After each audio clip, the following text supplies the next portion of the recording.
I was clinically dead for 3 days, but what shattered me wasn't death itself. It was what I saw afterward, something so profound that I could never return to life as it was. If consciousness truly ends when the heart stops, then who was it that pulled me from my body? Who called my name in a wordless language I understood as if it were part of my flesh? Who showed me glimpses of my future while I was still suspended between life and death? My name is Isabelle Grace. In 2017, I was 32 years old, a spiritual therapist who had sat with hundreds of people in their final moments. I had taught about surrender, about forgiveness, about healing. However, the truth is that I had never really surrendered. I had never truly forgiven myself. I only knew how to say the words, not how to feel them. For years, I lived as if I were pretending to heal others, as if that could somehow cover up the truth I didn't dare face. I had lost someone I loved with my entire soul, and a part of me had died that day. What was left of me kept moving forward, working, helping, trying to prove I still had value. That morning was like any other. I took my prescribed medication to regulate my immune system. No one could have predicted that the very drug meant to help me would unleash a brutal attack on my liver. Within hours, my organs began to fail. I felt dizzy, exhausted, and then lost consciousness. I was airlifted to the hospital in a deep coma. I had no idea what was happening around me, but one thing I knew for certain, I wasn't ready to die. I remember the feeling with startling clarity, even though they said I was already unconscious. I remember the cold fluorescent light of the ICU. I remember the hurried footsteps and the urgency in the doctor's voice. I remember the moment I heard my heartbeat falter, and in that precise instant, my awareness began to slip away like a drop of water falling from a shattered glass. I didn't see darkness like so many describe. I saw myself, and I didn't recognize who I was. Who am I when I am no longer in a body? Who am I when pain no longer defines me? Who am I when the light is so gentle it melts me like a child being truly embraced for the first time? I knew I was leaving the physical world, but I wasn't afraid. What terrified me most wasn't death. It was the realization that I had never truly lived. And then the most extraordinary thing began to unfold. I felt an invisible pull drawing me into a space completely unlike anything I had ever known or imagined. What was this place? Why could I see it so clearly? And what was waiting for me on the other side of that light? They say that when you die, your life flashes before your eyes. But what I saw was more than just my past. I saw things that had never even happened. Why? What did it mean? In the next part, I'll take you into that space where there is no time, no form, only one undeniable truth waiting to be named. I don't remember exactly when I collapsed. All I recall is the moment the world slipped out of my hands like a film that someone suddenly paused. The sound of the machines faded. My breath, once frantic, disappeared. My limbs stopped shaking. There was only one thing I could still feel, something unfolding silently inside me.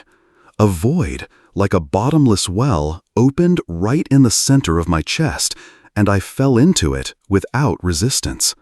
Doctors later said I had suffered acute liver failure, which led to multi-organ collapse, kidneys, circulation, and everything. My body was overwhelmed by toxins. I was placed into a deep coma, intubated, and rushed into the ICU. But I didn't hear any of their voices. I didn't feel the machines trying to keep me alive. I was somewhere else entirely. I was floating, not like a bird, but more like gliding on a current of invisible energy, like wind brushing past leaves, like light slipping through water. I saw myself lying motionless on the hospital bed, thin, pale, like a shell of a person whose soul hadn't quite left. I wondered, who is she? Why does she feel both familiar and so heartbreakingly distant? I couldn't remember my name. I couldn't remember my age. I only knew one thing with absolute clarity. I no longer belonged there. The sensation of separating from my body wasn't frightening like I had always imagined. It was light, like mist, like a dream, as if I had finally laid down the burden I'd carried for 32 years, a burden called be strong, be the healer, have the answers, set the example. But now there were no roles to uphold, no audience to impress, no one left to please, not even myself. I was just me, nothing more, nothing less. I began to rise, as if a magnetic force was pulling me out of the dense atmosphere of the hospital, beyond every physical law I had ever trusted. Time no longer moved like a river. It became a space I could stand inside, where I could see forward, backward, and into places I had never known. I had no form, no name, yet I was still entirely myself. I didn't disappear. I had just become fully present for the very first time. And then, what came first wasn't light, it was sound, a low, gentle vibration, wordless yet vast, echoing not through my ears but deep within my soul. It was a sound that stirred something ancient in me, as if it came from a place I once belonged to but had long forgotten. It didn't speak in any human language, but I understood every word. It asked me one question, and it shattered me from the inside out. Are you ready? I didn't know where I was going. I had no idea what lay ahead, but I knew with certainty that I could not return. I didn't know whether I was dead or simply drifting between life and death, but I knew that what was coming next wasn't an ending. It was a beginning. They say that after death we find rest, but what awaited me wasn't sleep. It was awakening, a realm not of this earth, a memory that didn't belong to this lifetime, and 3 strange sources of light waiting for me with the promise that if I dared to face the truth, I would never be the same again. I kept drifting, weightless in a realm without form, without sound, without any explanation. I didn't know where I was going until the first light appeared. It wasn't blinding, it didn't blaze like the sun. It was soft, like velvet, like a lullaby whispered by a mother, like the first embrace you ever received but forgot long ago. 3 streams of light emerged before me, like 3 living souls. They had no faces, no gestures, yet I knew they were looking at me, not with eyes, but with something far deeper. Each light had its hue, one a ruby red, warm like fire, one an amethyst purple, deep like the night sky, and one an emerald green, vibrant like life itself. Every color carried a distinct feeling, as if they were living memories I had never fully understood. I was drawn into their current without moving an inch. I wasn't standing in front of the light, I became the light. I didn't hear anything with my ears, but each light poured into me a lesson, an awakening, in a language beyond words. The ruby light asked me, not with a voice, but with pure feeling, "Have you ever loved yourself? Have you ever looked at yourself with the same eyes you use to love others? Have you ever stood before the mirror and told yourself you deserve to live without needing a reason?" I wept, though I had no tears left. I wept with my entire soul because I knew the answer was no. I had believed love meant sacrifice, giving, and placing others first, but it had never occurred to me that love might begin within, with the simple grace of loving myself. The emerald light whispered into me like waves brushing against stone. You are not what happened to you. You are how you respond to it. You are not the pain you endured. You are the awareness that survived it. You've taught others about healing, but somewhere along the way, you forgot yourself, lost beneath layers of righteousness and responsibility. Who will hold the child within you if you are too busy holding the entire world? I bowed my head, not in shame, but because, for the first time, I saw myself completely. No hiding, no masks. Then the emerald light drew me into a space that couldn't be located, a place I didn't remember ever visiting, yet it felt hauntingly familiar. Time in this place folded into a single thread, and I was shown my entire life, every moment from childhood to adolescence to adulthood. Every glance, every word, every time I caused someone pain or made someone smile appeared before me as if the universe had recorded it all without missing a second. I saw an old friend crying alone because of something careless I had said. I saw my mother quietly wiping away tears after I slammed the door without saying goodbye. I saw strangers I had passed without a glance, not realizing my indifference had made them feel invisible. And I also saw the forgotten moments when I knelt to tie an elderly man's shoe, or raised my hand to shield a child from the sun. Everything had been recorded. Nothing was judged, nothing praised. It was simply the truth, exactly as it was. I realized that every action, every word, every emotion I had ever sent out into the world left a mark, no matter how small. There is no such thing as just a little thing in this life. Every bit of energy we release comes back to us in ways we cannot imagine. I didn't see God appear. I didn't see angels with wings. But I saw light. I saw love. I saw the truth. And I understood that it was more miraculous than any myth ever told. When all the images dissolved into light, it was just me and a single question rising from deep within. Do you want to go back? I didn't answer right away, because I knew if I returned, I would never be the same. I would have to truly live, not hide, not perform, not try to heal others before healing myself. I would have to carry this light and live as if each day were a gift, not an obligation. And then I saw a small spark of light resting in the palm of my hand. The light said nothing. It simply nudged it toward me, a silent promise. I gently closed my fingers around it, and for the first time, I understood what it means to be given a choice. When I woke up, I couldn't breathe. I couldn't move. But I knew that the spark was still resting in my hand, even if no one else could see it. Something had changed within me, something I had brought back from the other side. And what I would do with it, how I would live from that moment on, is the question the next part will answer. And maybe, just maybe, it's a question meant for you too. I woke up under the white light of the hospital, not the sacred light that had once wrapped around my soul, but the cold, clinical glow of fluorescent tubes reflecting off a stained ceiling. I heard the steady rhythm of the ventilator beside me, felt the tube lodge deep in my throat, and my hand was heavy, as if chained by something unseen.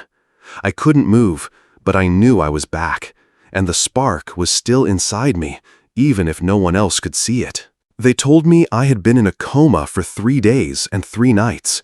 My vitals had dropped dangerously low. Yet, slowly and inexplicably, I began to recover. No one could explain how or why I was improving so quickly, and no one could understand the strange stillness in my eyes, as if I were seeing this world through the gaze of someone newly born. I lay there for hours in silence, no longer needing to explain, no longer feeling the urge to speak. I watched the morning sunlight filtering through the hospital window and felt an overwhelming gratitude, as if it were the first sunrise I had ever truly seen. I heard the footsteps of nurses and felt no irritation. I looked at familiar faces who came to visit and felt no trace of blame. I was like an old branch finally receiving water in the middle of a drought, and all I wanted was to hold on to that feeling, not to let it slip away like so many things I had let go before. My mother sat beside me, holding my hand. Her hand was thin, weathered, and trembling slightly as it touched mine. She didn't say a word. She didn't ask what I had seen. I simply looked at her, and for the first time, I didn't see her as the person who had once heard me, but as a human being who needed to be held. I lifted my hand, though it was weak, and closed my fingers around hers. There were no apologies, no explanations, just a quiet touch between two souls who had been distant for far too long, now finding their way back. In the days that followed, I slowly recovered. I began eating again, learning to breathe again, learning how to walk with unsteady steps like a child taking their very first. But more importantly, I began to live again, not just to survive, but to truly be present. I saw others as souls, just like me, learning how to love. And I no longer rushed to fix anyone or tried to heal the world as if it were my responsibility. Instead, I simply chose to be present with the light I had brought back. I returned to work after a few months, but I was no longer the same therapist. I sat with my clients not to diagnose, but to truly listen. Not to change them, but to walk beside them, like two souls journeying together on the same path. I didn't talk much about the light anymore. The light was in how I looked at them, in how I spoke, in every breath I took with full awareness. I didn't tell this story to everyone, because I knew some people weren't ready to believe, and some already understood without needing to hear it. I wrote a few lines for myself, as a quiet reminder that I came back, and that I would live in a way worthy of what I was given. Someone once asked me, "Isabelle, after going through all of that, are you afraid of death?" I smiled and answered, "I'm not afraid of death anymore. What I fear now is something else. I fear not fully living before I die. Because once you've seen the light from the other side, there is no reason left to live halfway." But there's one last thing I haven't shared. That spark of light wasn't just a symbol, it was a promise, a silent covenant between me and the light that once called my name. What happens when you carry a piece of that light back into everyday life? How do you live without wasting a second chance at being born? The final part will hold that answer for you. Ever since I came back, I've kept the habit of rising early. Each morning I sit quietly before the world wakes, just to feel the hum of that spark in my chest. No one can see it, no one can touch it, but I know it's still there, unchanging, unwavering, like a silent breath guiding me back to the truth. I didn't become a speaker. I didn't write a book about my life. I turned down interviews and television invitations. Instead, I chose to live slowly, simply, and truthfully. I started with the smallest things, clearing out an old room, planting flowers by the front porch, calling a friend I once held a grudge against, writing a letter of forgiveness to my 20-year-old self, then burning it like a quiet ritual of release. No applause, no soundtrack, just me and the forgotten pieces of myself finally being named again. I didn't try to change the world. I only tried not to repeat the way I once lived unconsciously. I looked into the eyes of strangers at the market. I smiled when someone cut me off. I didn't flare up when I was misunderstood. Because now I know every one of those small acts sends a ripple through the universe. I'm not kind enough to impress anyone. I'm kind because I've seen what even the smallest choices can create. I live as if every breath is an unspoken prayer, as if every touch is an unspoken apology or thank you. Sometimes I think back to that moment when the light asked me, "Are you ready?" And I realize that question wasn't just meant for the moment of death. It was meant for every single day of life. Ready to love, ready to let go, ready to forgive, and ready to begin again, for no other reason than because today is still a chance to do so. I'm not sharing this story to make you believe what I saw, not to be admired, not to be doubted. I'm sharing it so that you might ask yourself, if today were your last day here, how would you choose to live? If you were given a spark of light, what would you do with it? And if some part of you has always known that light but somehow forgot the way back, would you dare to open your heart and remember? I was dead for 3 days, but what matters most isn't that I came back. What matters is that I learned how to be truly present from that moment on. No teaching is more powerful than a life lived from a place of awakening. No experience is more sacred than realizing you still have the chance to live differently, even if only once. And if you're still listening now, maybe that means you too are carrying a spark you haven't yet named. Maybe it's time to sit quietly with yourself, not for a reason, not with a plan, not needing permission, and listen for the one question only you can answer. Are you ready?